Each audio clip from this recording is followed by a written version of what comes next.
On September 19th to 20th, 1863, the dense forests and tangled underbrush near Chickamauga Creek in northern Georgia became the site of one of the bloodiest battles of the American Civil War. The Battle of Chickamauga, fought between Union Major General William Rosecrans and Confederate General Braxton Bragg, was a brutal clash that resulted in more than 34,000 casualties. Second only to Gettysburg in terms of overall bloodshed, Chickamauga was a devastating conflict that left the surrounding landscape soaked with blood and littered with the bodies of thousands of fallen soldiers. The name Chickamauga, derived from a Native American word meaning river of death, took on an ominous and fitting significance in the aftermath of the battle. The thick woods and ravines that had once provided cover for both armies became haunted by the spirits of the dead, their restless souls wandering the battlefield, reliving the horrors of those two brutal days. In the years since the battle, many visitors to the Chickamauga battlefield have reported strange and eerie phenomena: ghostly apparitions, disembodied voices, and strange lights flickering through the woods at night. Some say that the spirits of the soldiers who fought and died there have never left, their tortured souls still seeking peace. Among the many ghost stories associated with Chickamauga, none is more famous than that of Old Green Eyes, a spectral figure said to haunt the battlefield, his glowing eyes a terrifying reminder of the bloodshed that once took place. This is the story of Chickamauga's haunted battlefield, where the dead refuse to rest and where the echoes of war continue to reverberate through time. Story 1. The Legend of Old Green Eyes. One of the most enduring and terrifying legends associated with the Chickamauga battlefield is that of Old Green Eyes, a ghostly figure said to haunt the grounds where so many soldiers fell. Descriptions of Old Green Eyes vary, but most accounts describe a figure with glowing, malevolent eyes, green, shining orbs that pierce through the darkness, watching and following those who wander too close to the site of the battle. Some say Old Green Eyes is a decapitated soldier, his body lost in the chaos of battle, doomed to roam the battlefield in search of his severed head. Others claim the figure is something far older, a dark spirit tied to the land itself, long before the Civil War.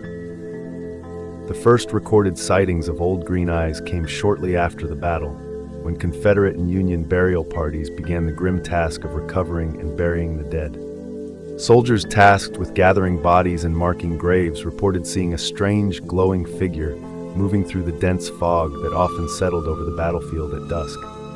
At first, they thought it was just another soldier, perhaps a wounded man who had been overlooked. But as they drew closer, they realized something was horribly wrong. The figure was not human, at least not entirely. It moved through the fog with an unnatural speed, its glowing green eyes fixed on the burial parties. Some described seeing the faint outline of a human figure, while others saw only the eyes, burning like embers in the mist. The soldiers who encountered Old Green Eyes were left shaken and terrified, many refusing to return to the battlefield after dark. One Confederate soldier, Private Elijah Turner, claimed to have come face to face with the creature during a late-night burial detail. According to Turner, he and his fellow soldiers were digging a shallow grave for a fallen comrade when they heard something moving in the trees nearby. Thinking it might be a wild animal, they kept working, but the noise grew louder, closer, until Turner finally raised his lantern and looked toward the sound.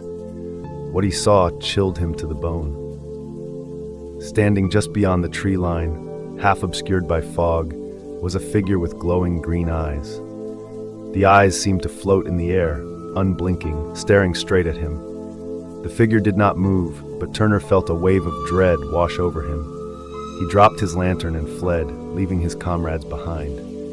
When he returned with reinforcements, the figure was gone, but the eerie feeling remained. From that point on, the legend of Old Green Eyes spread like wildfire among the soldiers stationed near Chickamauga. Many believed the creature was the vengeful spirit of a decapitated soldier, his body left to rot in the dense woods. Others thought it was something older, an ancient, malevolent force awakened by the bloodshed of the battle. Over the years, sightings of Old Green Eyes continued, and the legend became an integral part of the Chickamauga battlefield's haunted reputation. Visitors to the site, especially those who dared to wander the battlefield at night, often reported strange encounters with the glowing-eyed specter. In 1893, a local farmer named Jacob Owens experienced one of the most frightening encounters with old green eyes ever recorded. Jacob had been out hunting in the woods near the battlefield, hoping to track down a deer before dusk. As the sun began to set, he found himself deep in the forest, with the remnants of the battlefield not far from where he stood. As Jacob prepared to head back home, he noticed something unusual, an odd light flickering through the trees. At first, he thought it was the reflection of the setting sun, but as he drew closer, he realized it was coming from ground level, moving slowly through the trees. Intrigued, Jacob approached the light, rifle in hand. What he saw next made his blood run cold. A figure, human in shape but shrouded in darkness, was moving through the trees, its eyes glowing with an unnatural green light. The figure did not make a sound, but its presence was deeply unsettling. The air around Jacob grew cold, and the forest, once filled with the sounds of birds and rustling leaves, fell deathly silent. Jacob stood frozen, unable to take his eyes off the glowing figure. The creature's eyes were fixed on him, burning with an intensity that made him feel as though it could see straight into his soul. For what felt like an eternity, the two stood facing each other, neither moving. Then, without warning, the figure vanished into the trees, leaving Jacob standing alone in the rapidly darkening forest. Shaken to his core, Jacob sprinted back to his farm and swore never to return to that part of the woods again. He later told his story to friends and neighbors, many of whom had heard similar tales of old green eyes. Some believed the creature was the ghost of a Confederate soldier, while others thought it was something far darker. One of the most commonly accepted versions of the old green eyes legend is that the creature is the restless spirit of a Confederate officer who was decapitated during the battle. According to this version of the story, the officer, a man of high rank, was leading a charge through the dense forest when he was struck by cannon fire. The force of the blast tore his head from his body, leaving his remains to be trampled by the advancing troops. The officer's body was never properly buried, and his spirit is said to wander the battlefield, searching for his lost head. His glowing green eyes are the only part of him that remains visible, burning with the fury of a man whose life was violently cut short. One of the most detailed accounts of this version of the legend comes from a Union soldier named Corporal Daniel Roberts, who was stationed near the Chickamauga battlefield in the weeks following the battle. Corporal Roberts and his men had been tasked with patrolling the area and preventing looters from disturbing the graves of the fallen. One night, as Roberts and his patrol walked through the forest near Chickamauga Creek, they heard what sounded like faint whispers coming from the trees. At first, they assumed it was the wind, but as they moved closer, the whispers grew louder and more distinct. The voice was low and raspy, like that of a man in pain. Then they saw it, a pair of glowing green eyes staring at them from the darkness. The eyes hovered at about the height of a man's head, but there was no visible body attached to them. The eyes blinked once, then twice, before slowly moving toward them. Roberts and his men stood frozen in terror as the eyes approached. The air around them grew cold and the whispers became more frantic, as though the disembodied spirit was pleading for help. One of the soldiers, overcome with fear, fired his rifle into the darkness, but the bullet passed harmlessly through the air, hitting nothing. The glowing eyes stopped, hovering just a few feet from the patrol. Then, without warning, they vanished into the darkness, leaving the men trembling with fear.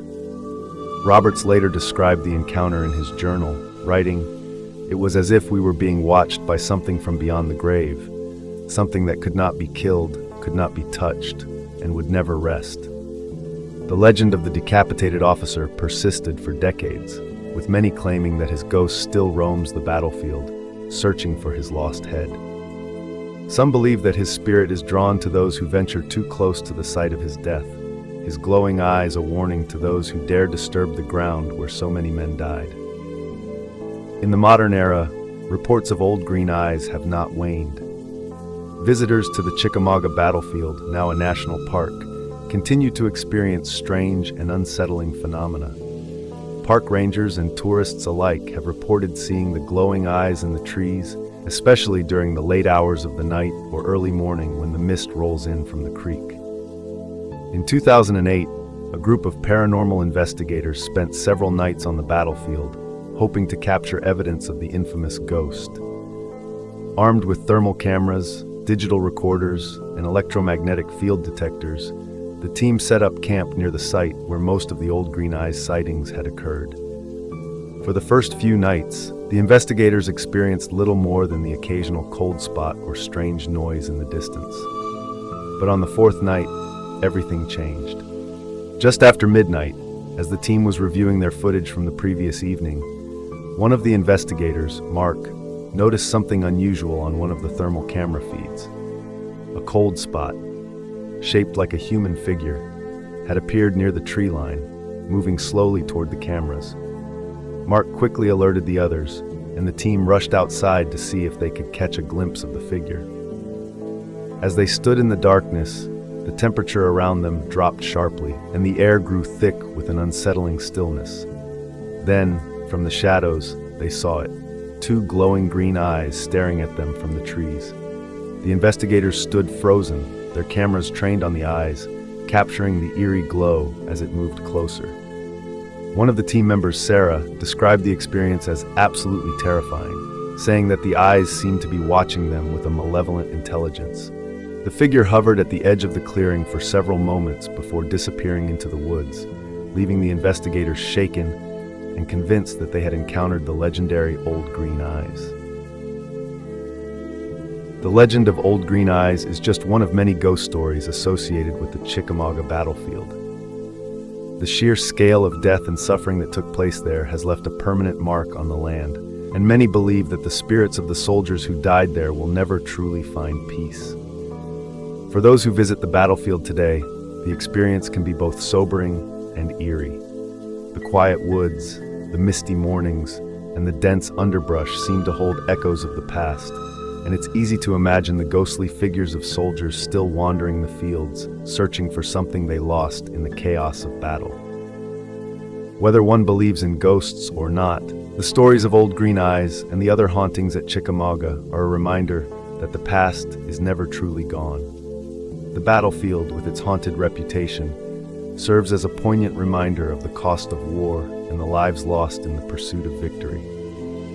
The ghosts of Chickamauga, like Old Green Eyes, may still walk the battlefield, their souls forever bound to the land where they fought and died. For those brave enough to visit, the experience can be both unsettling and unforgettable, a glimpse into a moment in history that refuses to fade away. Story 2: The Ghosts of Sainte. The farmhouse of Sainte, located near the center of the Battle of Waterloo, became the site of one of the bloodiest and most pivotal confrontations of that fateful day. On June 18, 1815, the Allied forces under the command of the Duke of Wellington fought fiercely to defend this strategic location against the advancing Napoleonic forces. Held by the King's German Legion, KGL, German soldiers allied with the British, the fortified farm was critical to preventing the French army from breaking through the Allied lines. With its thick stone walls and heavily guarded gates, Haye Sainte became a fortress of resilience and tragedy. For hours, the defenders repelled wave after wave of French infantry and cavalry assaults. The air was thick with smoke, the sounds of musket fire deafening. Inside the farm's walls, the KGL held their ground, but their ammunition began to run low. Despite their desperate situation, they fought on, using bayonets, captured weapons, and sheer determination. Outside, the bodies of French soldiers piled up in the courtyard, the ground soaked in blood. Finally, as the day wore on and the French forces intensified their attack, the gates of Haye Sainte were breached. Chaos erupted as the fighting spilled into the courtyard. The Germans fought hand-to-hand with the French, their desperate cries filling the air. By the time the battle ended, the courtyard of Haye Sainte was littered with the dead, and the defenders had been overwhelmed. Many of the German soldiers perished, their final stand lost amid the storm of violence. The aftermath of the battle was horrific.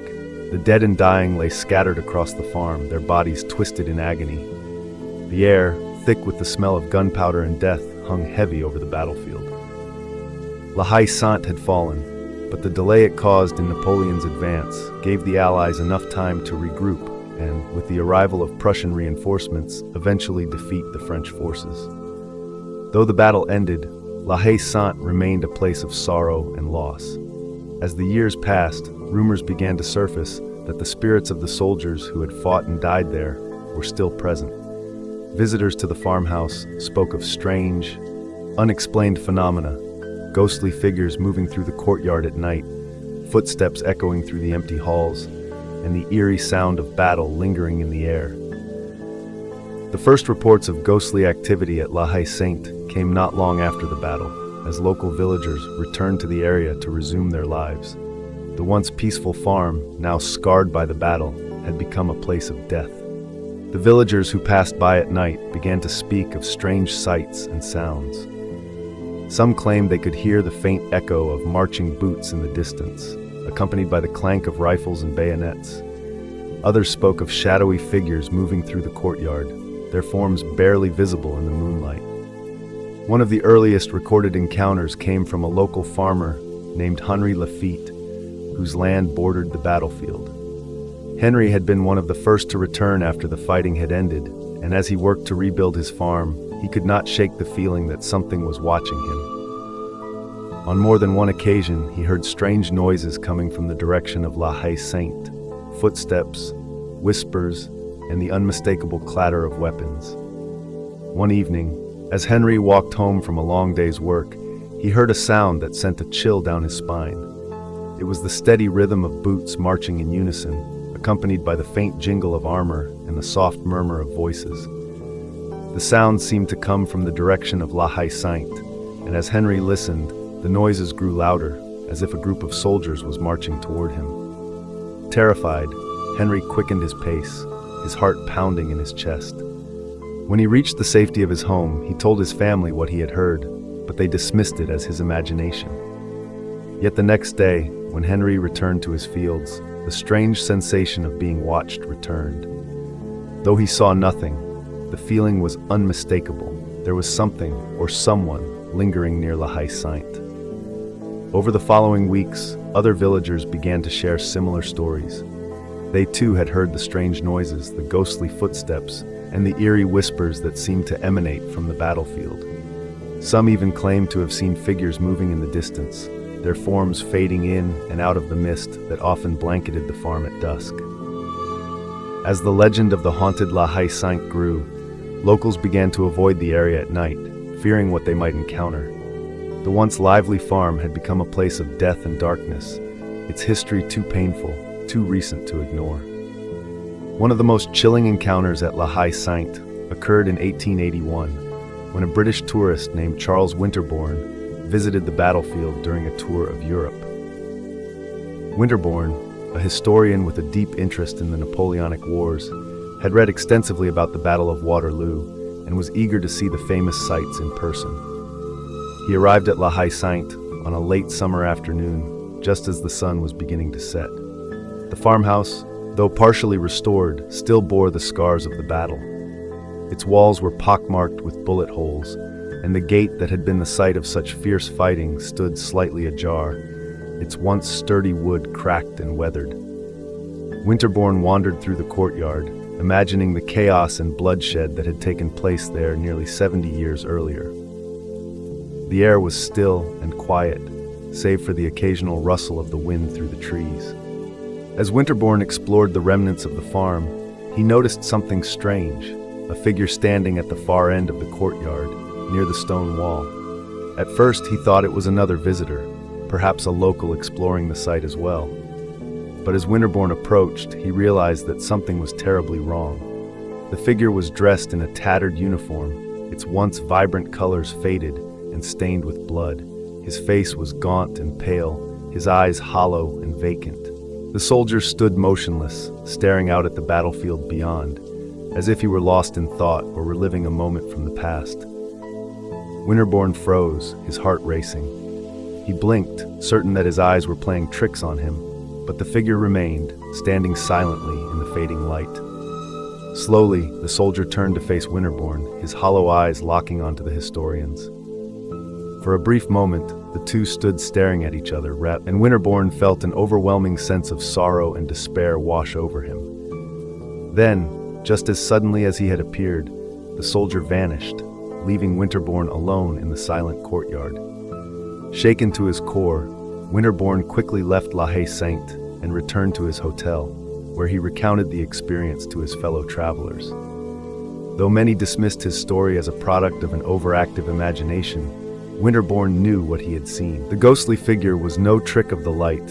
It was the spirit of a soldier who had died at La Haye Sainte, forever bound to the place where he had fallen. Another chilling aspect of the hauntings at La Haye Sainte involves the strange, disembodied voices that have been heard by those who visit the site. Over the years, countless visitors have reported hearing faint whispers as they walked through the courtyard or explored the surrounding fields.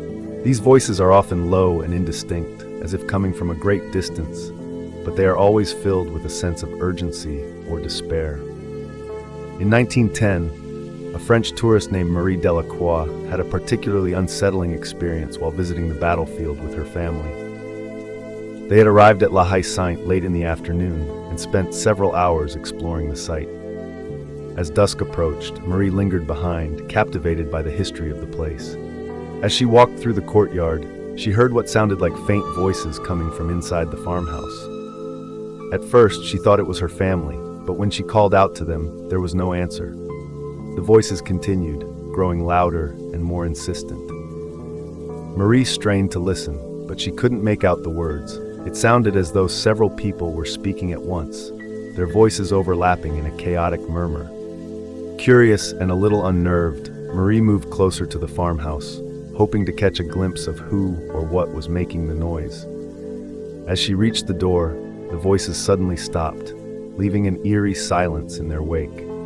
Marie felt a chill run down her spine, and for the first time, she realized that she was entirely alone. Terrified, she hurried back to her family, who were waiting for her at the edge of the courtyard.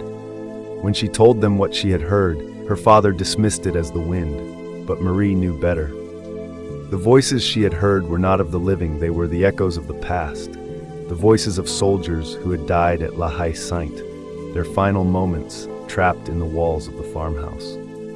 One of the more unusual phenomena reported at La Haye Sainte involves the strange lights that have been seen flickering through the courtyard at night. These lights, often described as faint lanterns or glowing orbs, appear without warning and move silently through the air, as if carried by invisible hands. In 1932, a group of Belgian soldiers stationed near the battlefield for a training exercise experienced one such sighting. The soldiers had set up camp near La Haye Sainte and were sitting around a campfire when one of them, Corporal René Dubois, noticed a light moving through the courtyard of the farmhouse. At first, Dubois thought it was one of his fellow soldiers carrying a lantern, but as he watched, the light moved erratically, weaving through the air in a way that no lantern could. The light grew brighter, and soon other soldiers noticed it as well. It moved slowly at first, but then began to pick up speed, darting back and forth across the courtyard before disappearing into the darkness. The soldiers were left baffled by what they had seen. They searched the area for any signs of intruders, but found nothing. The light had vanished as quickly as it had appeared, leaving only the eerie silence of the battlefield behind. In the years since, many visitors to La Haye Sainte have reported seeing similar lights, glowing orbs that float through the courtyard, disappearing into the night without a trace. Some believe these lights are the spirits of the soldiers who died in the battle, their souls trapped in the place where they met their violent end. La Haye Sainte, like so many battlefields, is a place steeped in history and tragedy. The farmhouse, with its thick stone walls and blood-soaked courtyard, stands as a testament to the bravery and sacrifice of the soldiers who fought and died there. But it is also a place where the past refuses to rest. The ghosts of La Haye Sainte, the shadowy figures, the disembodied voices, the eerie lights are a haunting reminder of the horrors of war and the lives that were lost in the pursuit of victory. For those who visit the battlefield today, the experience can be both sobering and unsettling. The air is thick with the weight of history, and the presence of the dead can be felt in every corner of the farm. Whether one believes in the supernatural or not, the stories of Sainte offer a glimpse into a past that refuses to be forgotten. The soldiers who fought and died there may still linger, their spirits bound to the place where they made their final stand. For those who are brave enough to walk the haunted grounds of Sainte, the echoes of the past may be closer than they think. Story 3. The Ghosts of the Imperial Guard, Napoleon's Lost Soldiers. As the Battle of Waterloo reached its decisive climax, Napoleon's elite Imperial Guard made their last stand in one of the most dramatic and heroic moments of the entire conflict. For years, these soldiers had been the backbone of Napoleon's army, the fiercest, most disciplined, and loyal men in his ranks. They were Napoleon's last hope to turn the tide of the battle when it seemed all was lost. In the late afternoon of June 18, 1815, as the battle wore on and the French army faltered under the relentless pressure of the Allied forces, Napoleon ordered his Imperial Guard to make a final, desperate charge.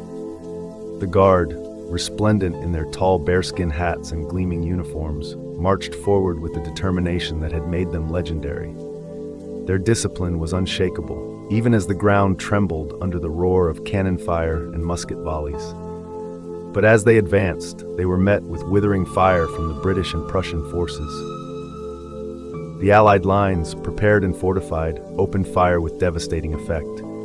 Many of the Imperial Guard were cut down in moments, and what had been intended as a glorious charge turned into a horrific slaughter. The legend of the Imperial Guard is not just one of military valor, it is also one of tragedy and defeat. As the Guard faltered and retreated, the French army crumbled, and with it, Napoleon's hopes of reclaiming his empire. It was said that the Guard, though shattered, refused to surrender. They died standing, their proud motto echoing through history: "The Guard dies, but does not surrender." The fields where the Imperial Guard made their final charge became a place of sorrow, forever marked by the blood of these brave soldiers. In the years that followed the battle, visitors to the Waterloo battlefield began to report strange phenomena, ghostly apparitions, the distant sounds of drums, and spectral figures marching through the mist. Some believe that the spirits of Napoleon's elite soldiers still haunt the battlefield, forever reliving their final moments. The first recorded sightings of the phantom soldiers of the Imperial Guard came just months after the battle. Local farmers who lived near the battlefield reported hearing strange sounds late at night, distant drums, the faint clink of metal, and the unmistakable rhythm of marching feet. These sounds would echo across the fields, especially on misty nights when the fog hung low over the ground, obscuring the landscape. One farmer, Jean-Luc Moreau, lived near the field where the Imperial Guard had made their final charge. He often walked through the battlefield on his way home from the market, and though he had grown accustomed to the eerie silence that settled over the area at dusk, he could not ignore the strange occurrences that began to happen. One evening in late autumn, as Jean-Luc was walking home, the mist began to roll in from the nearby hills, blanketing the fields in a thick, white fog.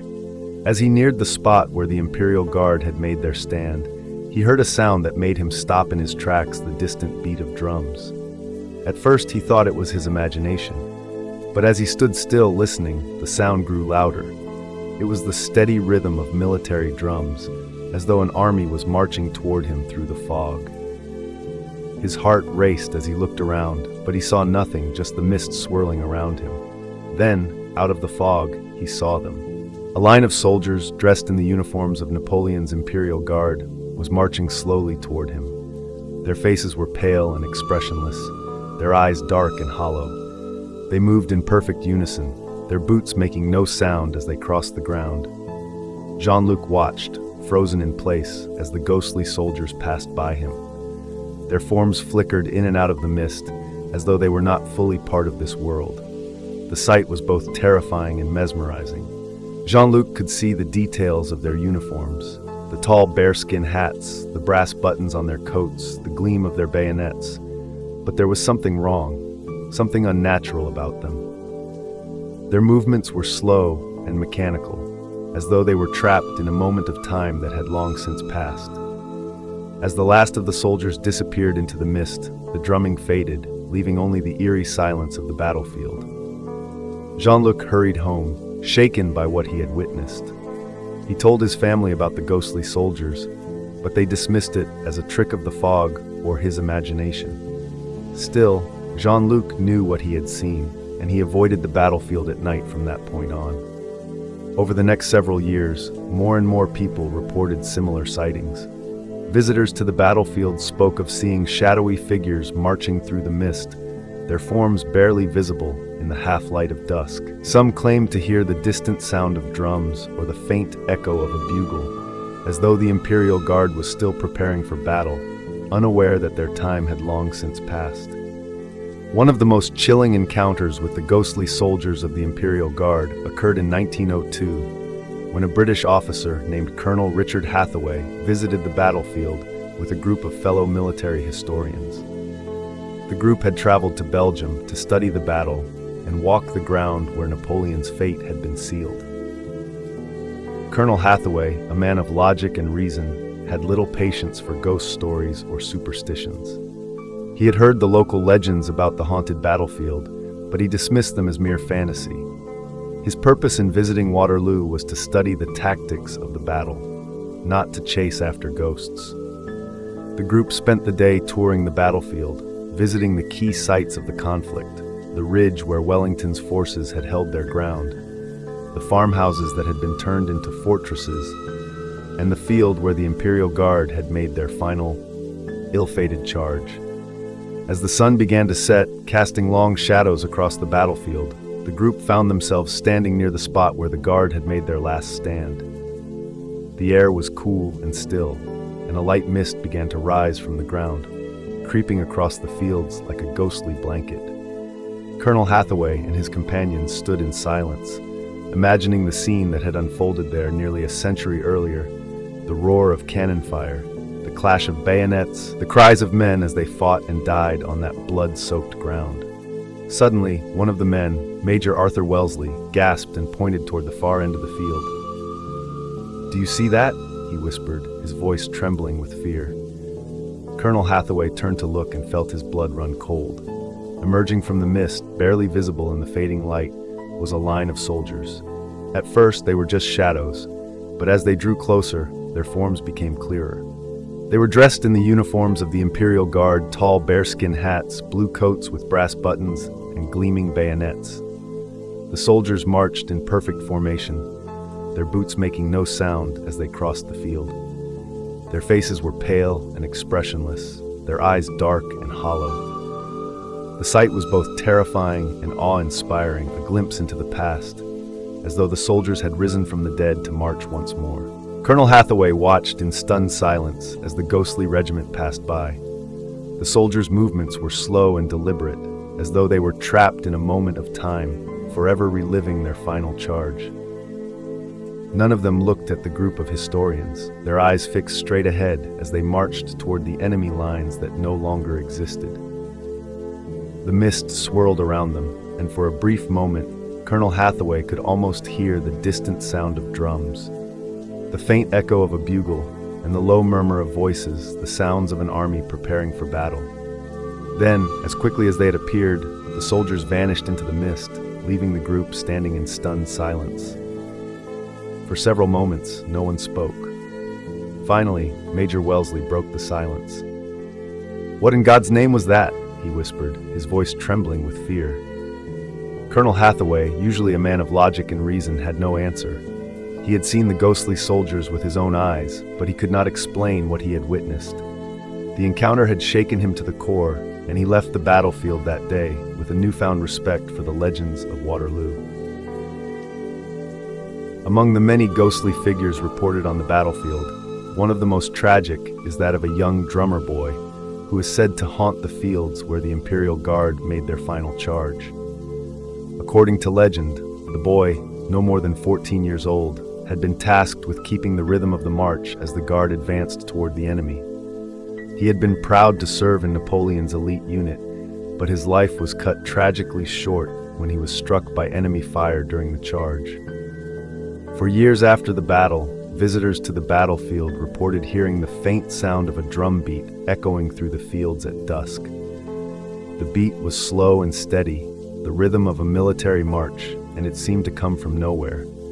Some claimed to see the figure of a young boy, dressed in the uniform of the Imperial Guard, his drum slung over his shoulder, as he marched silently across the battlefield. One such sighting occurred in 1921, when a French historian named Pierre Fontaine visited the battlefield to pay his respects to the fallen soldiers. Fontaine had heard the stories of the haunted battlefield, but like many, he was skeptical. As the sun began to set, Fontaine walked the length of the battlefield, lost in thought. The air was cool and still, and a light mist was beginning to rise from the ground. As he neared the spot where the Imperial Guard had made their final charge, he heard something that made him stop in his tracks, the faint sound of a drum. At first, he thought it was his imagination, but the sound grew louder, the rhythm unmistakable. It was the beat of a military drum, keeping time for an army that no longer existed. Fontaine looked around, searching for the source of the sound, but the field was empty. Then, out of the corner of his eye, he saw movement. A young boy, dressed in the uniform of a drummer, was marching across the field, his drum hanging from his shoulder. The boy's face was pale and somber, his eyes fixed on the ground as he marched in perfect rhythm to the beat of his drum. Fontaine watched in stunned silence as the boy marched past him, his figure flickering in and out of the mist. The drum beat echoed through the air, growing fainter as the boy disappeared into the fog. Shaken by what he had seen, Fontaine left the battlefield, convinced that the boy was the ghost of a young soldier who had died during the battle. The sound of the drum haunted Fontaine for days after the encounter, a reminder of the tragedy and loss that had unfolded on that fateful day. The site of the Imperial Guard's final charge remains one of the most haunted locations on the Waterloo battlefield.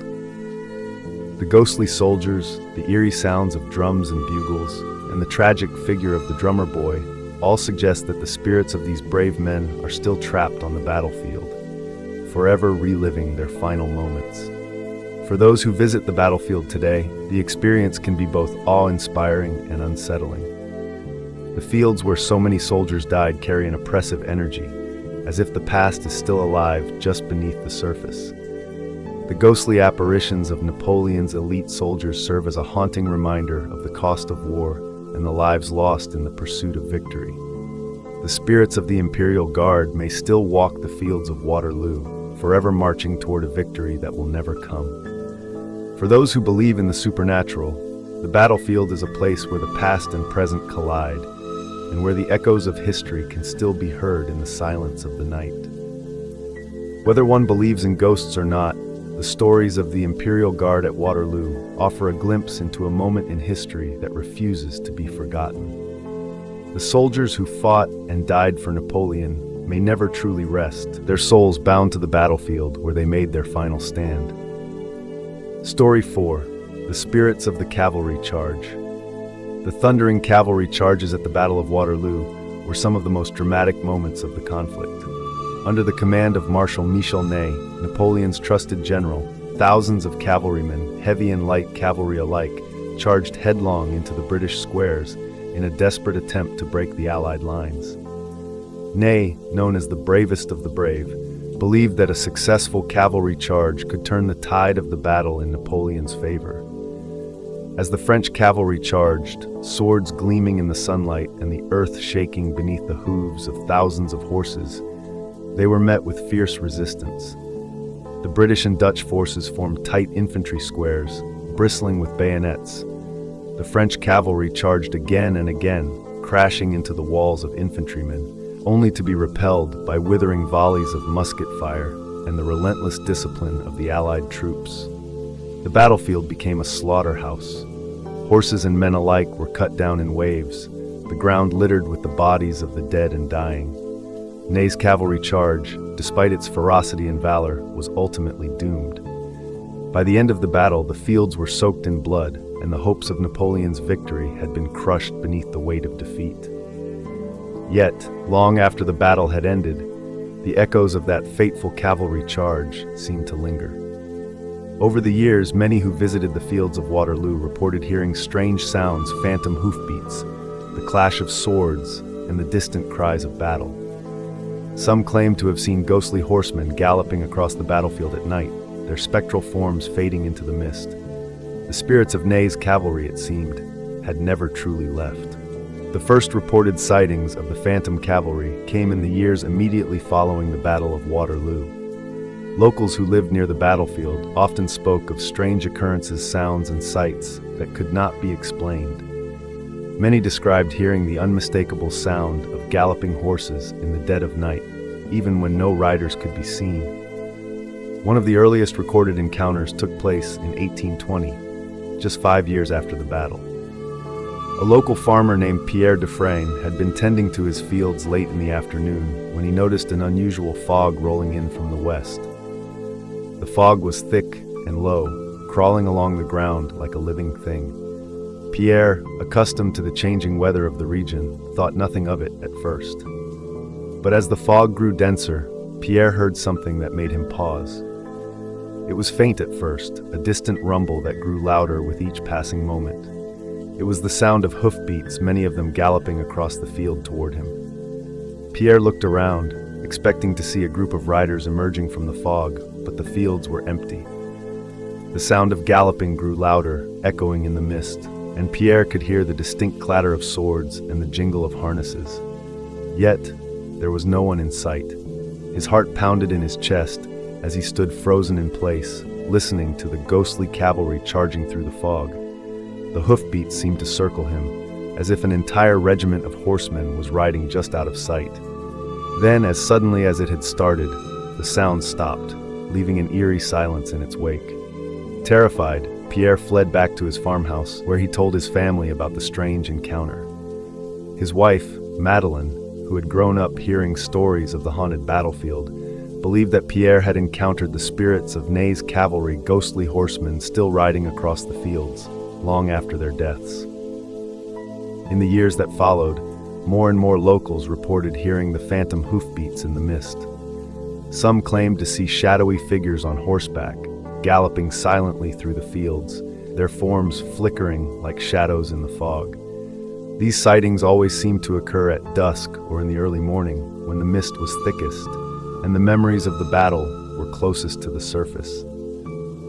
One of the most chilling encounters with the ghostly cavalry occurred in 1887, when a British tourist named Harold Blake visited the Waterloo battlefield with his wife, Margaret. The couple had traveled to Belgium to see the famous sites of the Napoleonic Wars, and Waterloo was at the top of their list.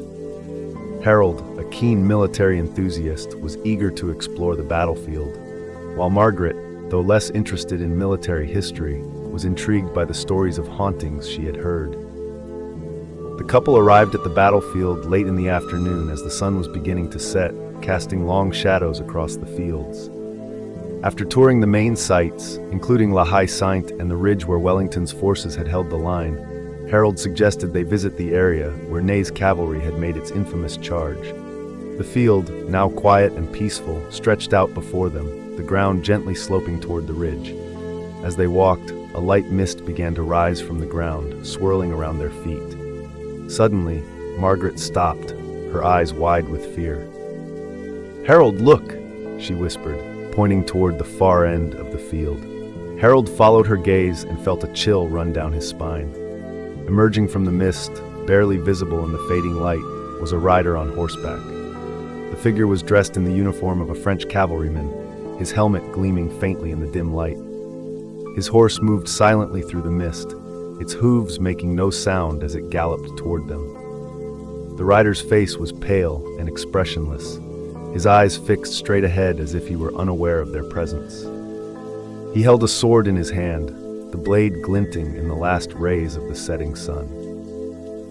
As the rider approached, Harold felt a wave of cold wash over him, and for a moment he thought he could hear the faint sounds of battle, the distant clash of steel, the cries of men, the roar of cannon fire. The rider passed within a few yards of them, his horse moving with unnatural grace through the mist. Harold and Margaret stood frozen, watching in stunned silence as the phantom rider continued across the field, his figure fading into the fog. As soon as the rider disappeared, the mist began to lift, and the sounds of the battlefield returned to normal. Harold and Margaret were left standing in the eerie silence, their hearts pounding in their chests. "What was that?" Margaret whispered, her voice trembling. Harold shook his head, unable to find the words to explain what they had just witnessed. They had seen something not of this world, a ghostly rider from the past, forever bound to the battlefield where he had fallen. The encounter left a lasting impression on the couple, and they later recounted the story to their friends and family. Though many were skeptical, Harold and Margaret were convinced that they had seen the spirit of one of Ney's cavalrymen still riding through the fields of Waterloo, long after the battle had ended. In addition to sightings of ghostly horsemen, many visitors to the battlefield have reported hearing strange and unsettling sounds, disembodied hoofbeats, the clash of swords, and the distant cries of battle. These sounds often seem to come from nowhere, echoing across the fields long after the living have left. One of the most famous incidents involving these ghostly sounds occurred in 1929 when a group of Belgian soldiers was conducting a training exercise near the battlefield. The soldiers, part of a cavalry unit themselves, had set up camp near the site of Ney's charge and were preparing for a routine drill the following morning. That night, as the soldiers sat around their campfire, they heard a sound that made them stop in their tracks. It was the sound of galloping horses, many of them charging across the field at full speed. The soldiers, confused and alarmed, stood up and looked around, but the field was empty. The sound grew louder, the thunder of hooves pounding the earth as if an entire cavalry regiment was charging toward them. The men grabbed their rifles, expecting to see a group of riders emerge from the darkness, but no one appeared. The sound of the charge passed right through their camp, the earth trembling beneath their feet, but there was nothing to be seen. The soldiers stood in stunned silence, listening as the sound of the phantom cavalry faded into the distance. Some of the men, visibly shaken, muttered prayers under their breath, while others tried to rationalize what they had heard. But no explanation could be found. The cavalry charge, it seemed, had come from another time, a ghostly echo of Ney's final, desperate assault. The incident was reported to the local authorities, but no official explanation was ever given. The soldiers, convinced that they had encountered the spirits of the fallen cavalrymen, left the battlefield the next morning, eager to distance themselves from the haunted ground. Of all the ghost stories associated with the Battle of Waterloo, few are as compelling as the legend of Marshal Michel Ney himself. Ney, Napoleon's most trusted and courageous general, led the cavalry charges with unshakable determination, even as the battle slipped from their grasp. Though Ney survived the battle, he was executed in 1815 for his loyalty to Napoleon during the 100 Days. Over the years, many have claimed to see Ney's ghost on the battlefield, still dressed in his full uniform, watching over the fields where his cavalry fought and died. Some believe that Ney's spirit lingers on the battlefield, unable to rest after the crushing defeat at Waterloo. One of the most famous sightings occurred in 1946, when a French officer named Captain François Dubois visited the battlefield shortly after the end of World War II. Captain Dubois, a lifelong admirer of Napoleon and his generals, had come to pay his respects to the men who had fought at Waterloo. As he stood on the ridge overlooking the field, Captain Dubois noticed a figure standing in the distance, near the site of Ney's cavalry charge. The figure was dressed in the uniform of a French marshal, his chest adorned with medals, his posture proud and dignified. The man stood with his arms crossed, staring out at the battlefield as if surveying the ground where his men had fought. Captain Dubois blinked in disbelief. The man's uniform was unmistakable. It was the uniform of Marshal Ney. But Ney had been dead for over a century. The figure stood motionless for several moments, then turned and slowly walked away, disappearing into the mist. Captain Dubois, shaken by what he had seen, later recounted the story to his comrades, but they dismissed it as a hallucination brought on by fatigue. Yet Captain Dubois remained convinced that he had seen the ghost of Marshal Ney still watching over the battlefield, forever bound to the place where his cavalry had made their final charge. The ghostly riders of Waterloo continue to haunt the battlefield where Ney's cavalry made their last desperate charge. For over 2 centuries, visitors to the battlefield have reported hearing the phantom hoofbeats, seeing the spectral horsemen galloping through the mist and feeling the presence of the fallen soldiers who died on that blood-soaked ground. These ghostly apparitions are a powerful reminder of the cost of war and the men who gave their lives in the pursuit of glory and victory. The spirits of Haye's cavalry, it seems, are forever bound to the battlefield, still charging across the fields in search of a victory that will never come. For those who visit the battlefield today, the experience can be both awe-inspiring and deeply unsettling. The sounds of battle may have faded, but the echoes of the past still linger, and the ghostly cavalry of Waterloo may still ride beneath the cover of night, their spectral forms flickering through the mist as they relive the final moments of their fateful charge. Whether one believes in the supernatural or not, the stories of Haye's ghostly cavalry offer a glimpse into a moment in history that refuses to fade away. The battlefield of Waterloo, with its haunted legacy, remains a place where the past and present collide, and where the spirits of the fallen may still walk among the living.